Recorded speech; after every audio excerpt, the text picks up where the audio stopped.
તેથી નારદજી થોડુંક દુઃખ સહન કરી લેવું, થોડા પાછા પગલાં ભરી લેવા, નારદજી થોડું સહન કરી લેવું.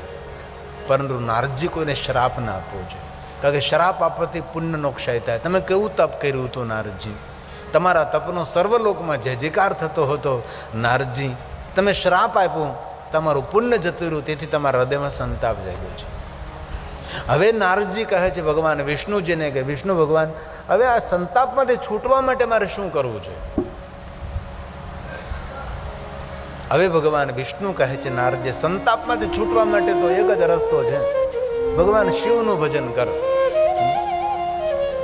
મહાદેવનું ભજન કરવાથી માણસ સંતાપમાંથી છૂટી જાય. જપ હો જાય શંકર સતનામ. શિવજીનું ભજન કરવાથી માણસને વિશ્રામ મળે છે. રામચરિત માનસને ચોપાય છે અને લોક પ્રસિદ્ધ છે, લોકમુખે ગવાય છે, વારંવાર સાંભળે છે. આ ચોપાય નથી, આપણા માટે મહામંત્ર છે કે ક્યારેય હૃદયમાં સંતાપ, ઉદ્વેગ, ભય, ચિંતાના આવરણો આવે ત્યારે શિવનું ભજન કરવું. અને વિષ્ણુ ભગવાનનું મધુર વાક્ય છે, જપ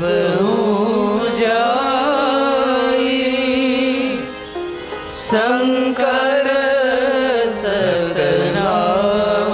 શિવજીનું ભજન કરનાર માણસને શાંતિ થાય. અને મહાદેવ શાંતિનો દાતા છે. અને આ દુનિયામાં શિવના ભજન વગર કોઈને શાંતિ મળી નથી અને મળવાની પણ નથી. શાંતિ સ્થાની વિના નહીં. મહાદેવના ભજન વગર કોને શાંતિ મળે છે? જે માણસે શાંતિની ખોજ હોય તેને શિવનું ભજન વધારે કરવું, મહાદેવને યાદ કરવા, તો તેને શાંતિની અનુભૂતિ થાય. આ રામચરિત માનસ તુલસીનો પ્રસાદ છે. જપ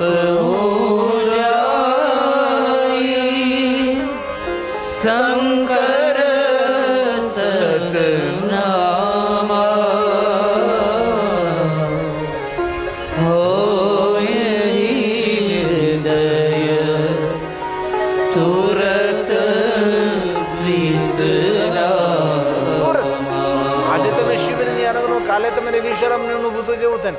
જ્યારે શિવનું ભજન કરો એ સમય હોય હૃદય તુરત વિશ્રામ.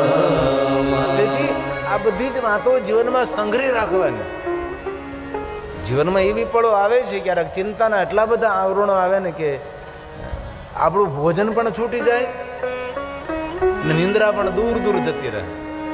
ત્યારે શું કરવું? માણસે શિવનું ભજન કરવું જોઈએ. શિવનું ભજન કરવાથી માણસને અશાંતિ દૂર થાય છે. શિવનું ભજન કરવાથી માણસ ચિંતામાંથી મુક્ત બની શકે છે. કારણ કે શંકરજી દરેક માર્ગમાં મુક્તિના દેવતા છે.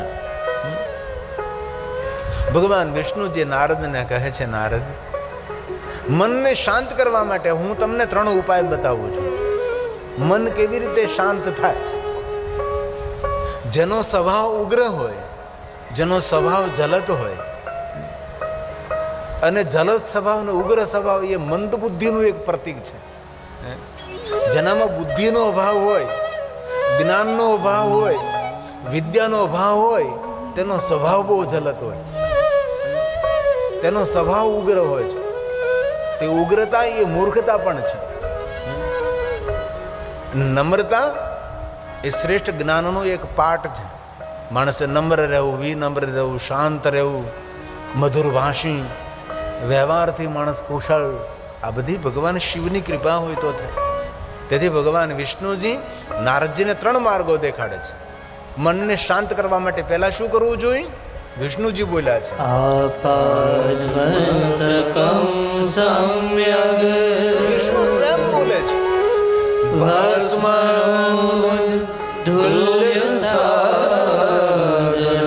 વિષ્ણુ કહે છે બાલમાં ભસ્મનું ત્રિપુંડ કરો. સંયમ, અલગ અલગ અંગો પર ભસ્મના ત્રિપુંડ કરો.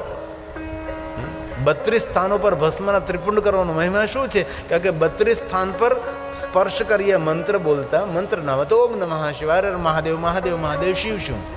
એ અંગો પર સ્પર્શ કરવાથી માણસનું ચિત્ત, મન શાંત થાય. વિચારો પર માણસ વિજય મેળવી શકે છે. તેથી અંગ ન્યાસ, કર ન્યાસ બહુ આવશ્યક છે. વિદ્વાન બ્રાહ્મણો આના પર બહુ વિસ્તૃત સમજાવી શકે છે. 32 સ્થાન પર ભસ્મ નથી પણ શા માટે? ભાઈ 33 સ્થાન પણ કેમ નહીં? 32 જ કેમ? ત્યાં કે 32 અંગ બતાવ્યા, 32 અંગ. સમયંગ, બાલમાં ભસ્મનું ત્રિપુંડ કરવું, ભસ્માંગ.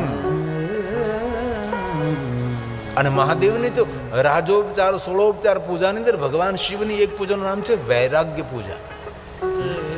ભગવાન શંકરજીની ભસ્મથી પૂજા થાય છે. આપણી પાસે કોઈ રાજોપચાર દ્રવ્ય ન હોય, કોઈ 16 દ્રવ્ય ન હોય, કોઈ પંચોપચાર દ્રવ્ય ન હોય, ન પુષ્પ હોય, ન બિલોપત્ર, કાંઈ પણ આપણી પાસે ન હોય. ભગવાન મહાદેવને ભસ્મનું ત્રિપુંડ કરજો. અરે ભસ્મ અભિષેક થાય, ભસ્મ સ્નાન થાય ભગવાન શંકરજીનું. એનું જાગતું જીવતું આંખે દેખેલું આપણું જ્યોતિર્લિંગ ત્રીજું મહાકાલેશ્વર મહાદેવ. ભસ્મ સ્નાન, ભસ્મ અભિષેક, ભગવાન શિવજીને ભસ્મ ચડાવવામાં આવે. અને વિશ્વમાં એક જ દેવ એવા છે મહાદેવ જેને ભસ્મ સ્નાન કરાવે, જેને ભસ્મ અભિષેક થાય, ભસ્મ આરતી થાય. એક ભસ્મથી શિવની પૂજા પૂર્ણ થાય છે. એ કેટલો ભસ્મનો મહિમા છે. ભસ્મ શા માટે? આમ તો ભસ્મનું સાચું નામ તો વિભૂતિ છે, તો પણ આપણે તેને ભસ્મ કહીએ છીએ, વિભૂતિ નથી કહેતા આપણે. દેવતાઓએ મહાદેવને પ્રશ્ન કરેલો, મહાદેવજી તમે જેને ધારણ કરો છો એનું સાચું નામ તો વિભૂતિ છે, તો આ બધા ઋષિ મુનિઓ તેને ભસ્મ ભસ્મ શા માટે બોલે છે? તેનું કારણ કયું? ત્યારે શંકર ભગવાન સ્વયં સમજાવે છે કે સાંભળો દેવતાઓ, હું જે ધારણ કરું છું વિભૂતિ છે, પણ તેને ભસ્મ એટલા માટે કહેવામાં આવે છે કે જે માણસ પોતાના અંગ પર વિભૂતિનું ત્રિપુંડ કરે છે તેના જન્મ જન્માંતરના પાપ બળીને ભસ્મ થાય છે, તેથી તેને ભસ્મ કહેવામાં આવે છે. એક જન્મની જન્માંતરના પાપોમાંથી મનુષ્ય મુક્ત બને છે, તેથી તેને ભસ્મ કહેવાય છે. તેનું સાચું નામ તો વિભૂતિ છે. અને કોઈ મહાન જ્ઞાની તપસ્વી હોય તેને પણ વિભૂતિ કહેવાય છે. તેથી ભગવાન વિષ્ણુજીએ નારદજીને ભસ્મના ત્રિપુંડનું કહ્યું છે. ભગવાન શંકરજી અંગ પર ભસ્મ લગાવે છે, વિભૂતિ લગાવી ભારી. તમે બેઠા છો આસન વાળી,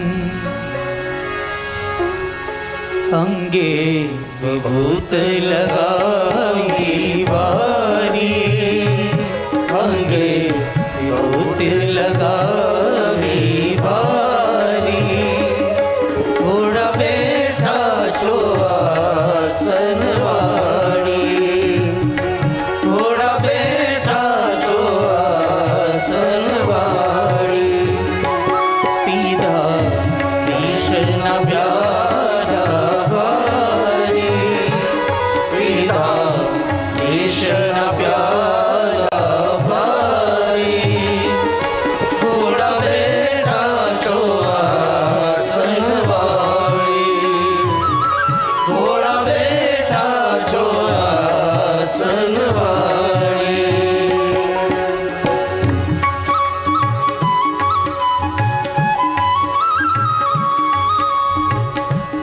મહાદેવ ન્યારા દેવ છે, અનેરા દેવ છે, સૌથી જુદો દેવ છે.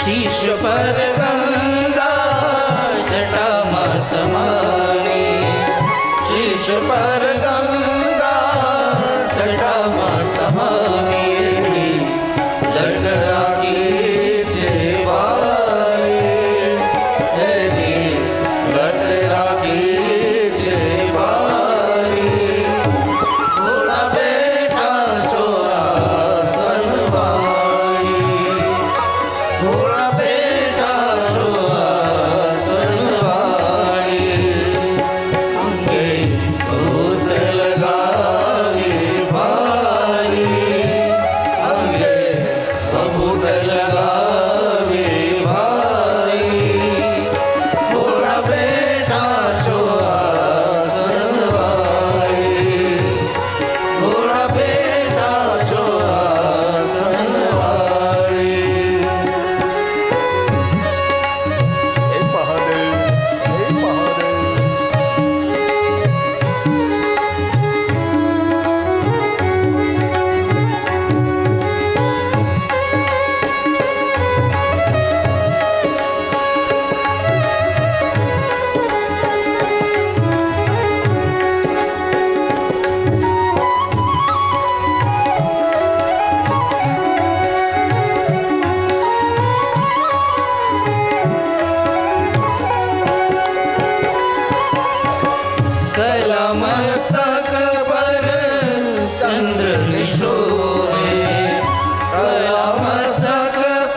વિષન પ્યાલા ભારી ભોળા બેઠા ચોરાસન વાળે ભોળા બેઠા ચોરાસન વાળે ભોળા બેઠા ચોરાસન વાળે ભોળા બેઠા ચોરાસન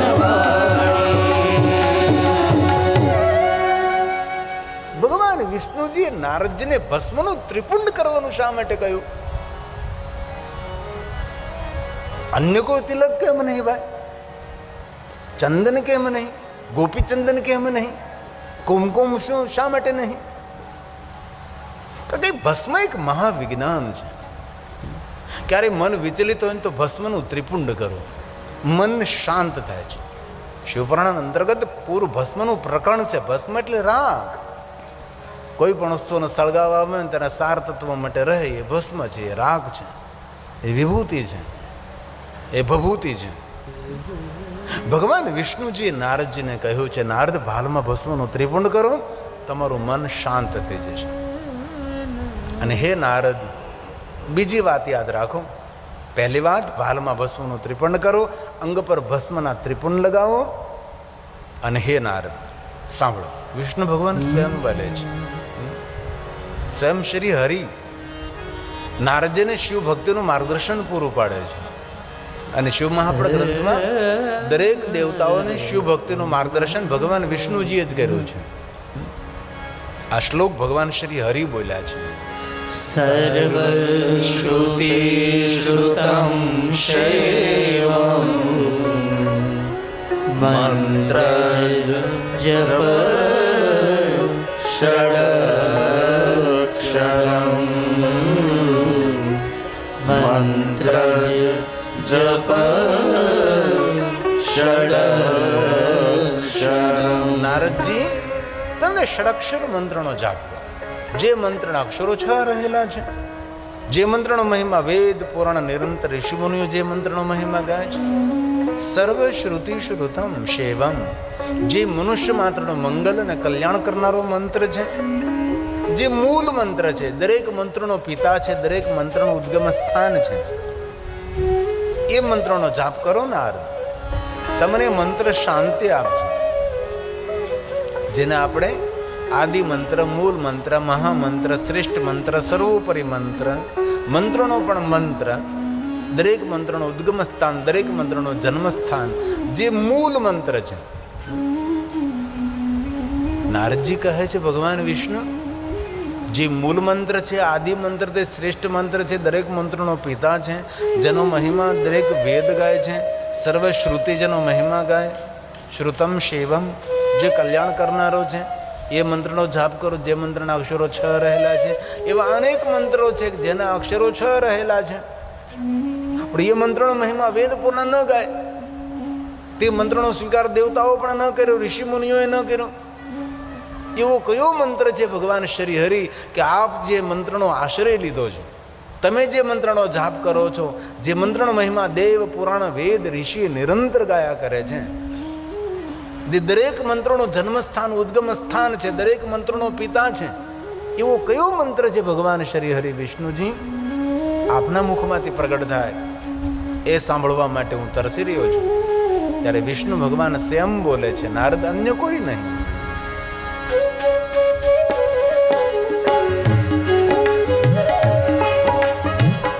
જે મૂળ મંત્ર છે, જે આદિ મંત્ર, જે અનાદિ મંત્ર છે. નમઃ શિવાય નમઃ શિવાય નમઃ શિવાય નમઃ શિવાય